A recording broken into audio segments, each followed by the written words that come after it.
ಯೇಸು ಕ್ರಿಸ್ತನ ಉನ್ನತವಾದಂತ ಜೀವವುಳ್ಳ ನಾಮದಲ್ಲಿ ನಿಮ್ಮೆಲ್ಲರಿಗೂ ನಮ್ಮ ಜೀಸಸ್ ಲವ್ಸ್ ಪ್ರೇಯರ್ ಮಿನಿಸ್ಟ್ರೀಸ್ ಮೂಲಕ ವಂದನೆಗಳನ್ನ ಸಲ್ಲಿಸ್ತಾ ಇದ್ದೇನೆ.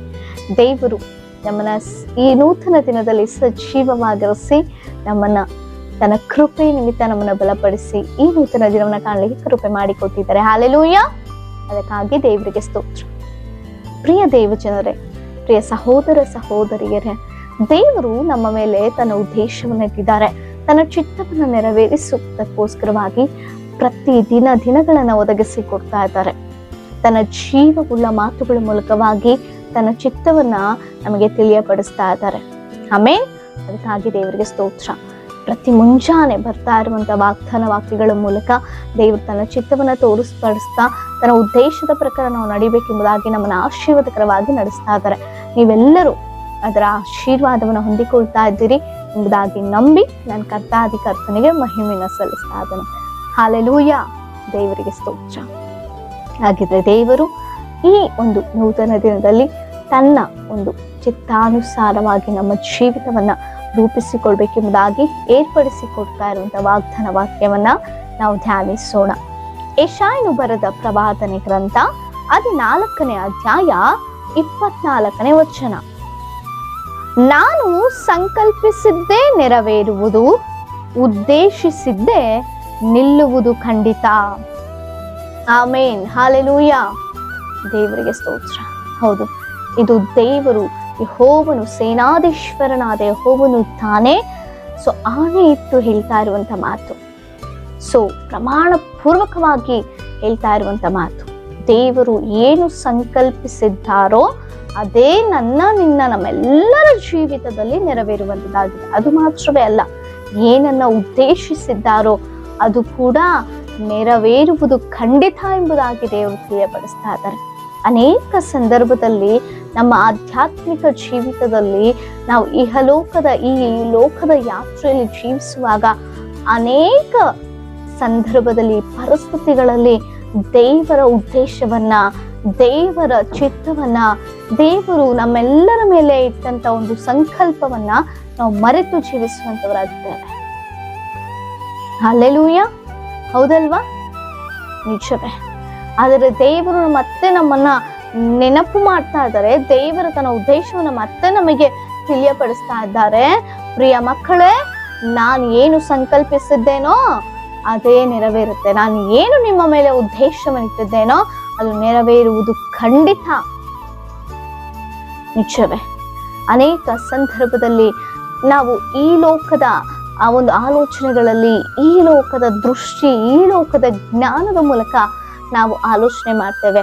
ಒಂದು ಉದ್ಯೋಗ ವಿಚಾರದಲ್ಲಾಗಿರ್ಬೋದು, ಒಂದು ಎಜುಕೇಶನ್ ವಿಚಾರದಲ್ಲಾಗಿರ್ಬೋದು, ಮುಖ್ಯವಾಗಿ ಆಧ್ಯಾತ್ಮಿಕ ಪರಿಸ್ಥಿತಿಗಳಲ್ಲಾಗಿರ್ಬೋದು, ಆಧ್ಯಾತ್ಮಿಕ ಸ್ಥಿತಿಯಲ್ಲಿ ಅಭಿವೃದ್ಧಿ ಹೊಂದುವಂತ ಪರಿಸ್ಥಿತಿ ಆಗಿರ್ಬೋದು, ಆಧ್ಯಾತ್ಮಿಕ ಸ್ಥಿತಿಯಲ್ಲಿ ನಾವು ಬಿದ್ದು ಹೋದಂತ ಸಮಯದಲ್ಲಿ ಎದ್ದೇಳುವಂತ ಪರಿಸ್ಥಿತಿಗಳಲ್ಲಾಗಿರ್ಬೋದು, ಸೇವೆಯಲ್ಲಾಗಿರ್ಬೋದು, ಆತನ ಉದ್ದೇಶವನ್ನ ನಾವು ಕಂಡುಕೊಳ್ಬೇಕಾಗಿದೆ.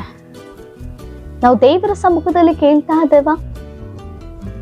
ಅನೇಕರನ್ನ ಒಂದು ಉದ್ಯೋಗದಲ್ಲಾಗಿರ್ಬೋದು, ಒಂದು ಎಜುಕೇಶನ್ ಅಲ್ಲಾಗಿರ್ಬೋದು, ನಾವು ಅನೇಕ ಸಂದರ್ಭದಲ್ಲಿ ಅನುಭವಸ್ಥರ ಬಳಿಗೆ ಹೋಗಿ ಕೇಳ್ತಾ ಇರ್ತೇವೆ.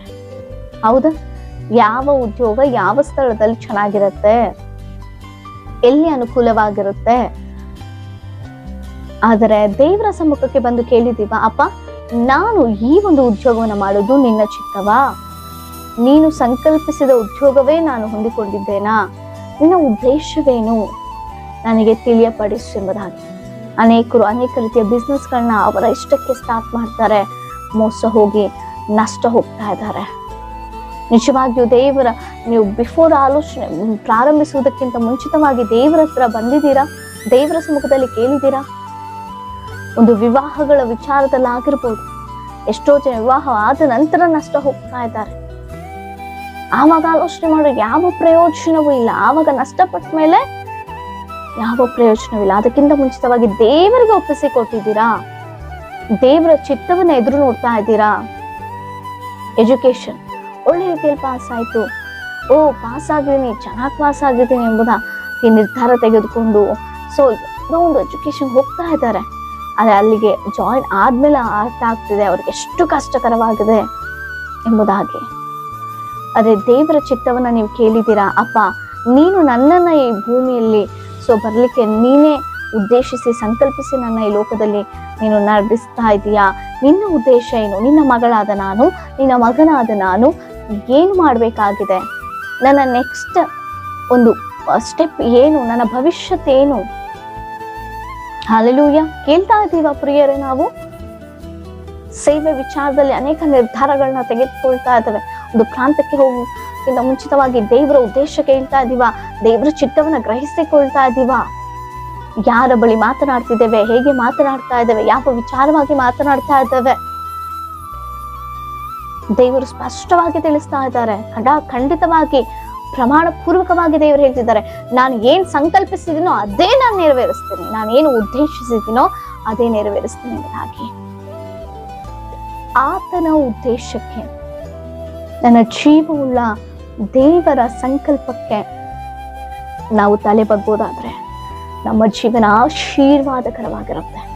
ಆಮೇಲೆ ನೀವು ಏನೇ ಚಿಕ್ಕ ಕೆಲಸ ಮಾಡಿದ್ರು ಕೂಡ ದೇವರ ಸಮ್ಮುಖಕ್ಕೆ ಬಂದು ಆತನ ಉದ್ದೇಶ, ಆತನ ಚಿತ್ತ, ಆತನ ಸಂಕಲ್ಪವನ್ನ ಅರಿತುಕೊಂಡವರಾಗಿ ನಾವು ಪ್ರಾರಂಭಿಸುವಾಗ ಅದು ನಮಗೂ ಮಾತ್ರವಲ್ಲ, ಪ್ರತಿಯೊಬ್ಬರಿಗೂ ಅದು ಆಶೀರ್ವಾದಕರವಾಗಿರುತ್ತೆ, ಸಮಾಧಾನಕರವಾಗಿರುತ್ತೆ, ದೇವರು ಮಹಿಮೆ ಹೊಂದುವಂತ ರೀತಿಯಲ್ಲಿರುತ್ತೆ. ಆಮೇಲೆ ಆ ರೀತಿಯ ಮನಸ್ಸು ದೇವರು ತಾನೇ ನಮ್ಮೆಲ್ಲರಿಗೂ ಒದಗಿಸಿಕೊಟ್ಟು ದೇವರ ಒಂದು ಉದ್ದೇಶ, ದೇವರ ಚಿತ್ತ, ದೇವರ ಸಂಕಲ್ಪ ಮಾತ್ರವೇ ನಮ್ಮೆಲ್ಲರ ಜೀವಿತದಲ್ಲಿ ನೆರವೇರಲಿ. ಆಮೇಲೆ ನಿಮ್ಮ ಏನೇ ವಿಜ್ಞಾಪನೆಗಳಿದ್ರು ಕಾಮೆಂಟ್ಗಳ ಮೂಲಕ ತಿಳಿಸಿಕೊಡಿ.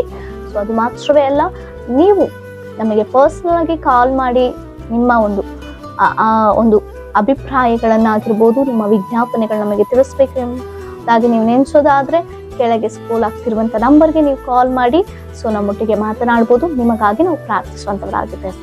ಪ್ರಾರ್ಥಿಸಿಕೊಳ್ಳೋಣ. ಪರಿಶುದ್ಧರು ಮಹೋನ್ನತರ ಅಂತ ದೇವರೇ, ಅಪ್ಪ ನಿನ್ನ ಉದ್ದೇಶ ಚಿತ್ತ ಅಪ್ಪ ನಮ್ಮ ಜೀವಿತದಲ್ಲಿ ನೆರವೇರಿಸುವಂತ ರೀತಿಯ ಅರಿವು ನಮಗೆ ಬಂದು ಅಪ್ಪ ಅದರ ಪ್ರಕಾರ ನಡೆದುಕೊಳ್ಳುವಂತೆ ಕೃಪೆ ಕೊಡು. ಸಮಸ್ತವನ್ನು ಕರಗಳಿಗೆ ಒಪ್ಪಿಸಿಕೊಟ್ಟು ಈ ವಾಗ್ದಾನ ಪ್ರತಿಯೊಬ್ಬರನ್ನ ಆಶೀರ್ವದಿಸಿ ಬಲಪಡಿಸಿ ನಡೆಸು. ಯೇಸುವಿನ ನಾಮದಲ್ಲಿ ಬೇಡಿ ಹೊಂದಿದ್ದೇವೆ ಪರಲೋಕದ ತಂದೆಗೆ. ಆಮೇನ್. Praise the lord.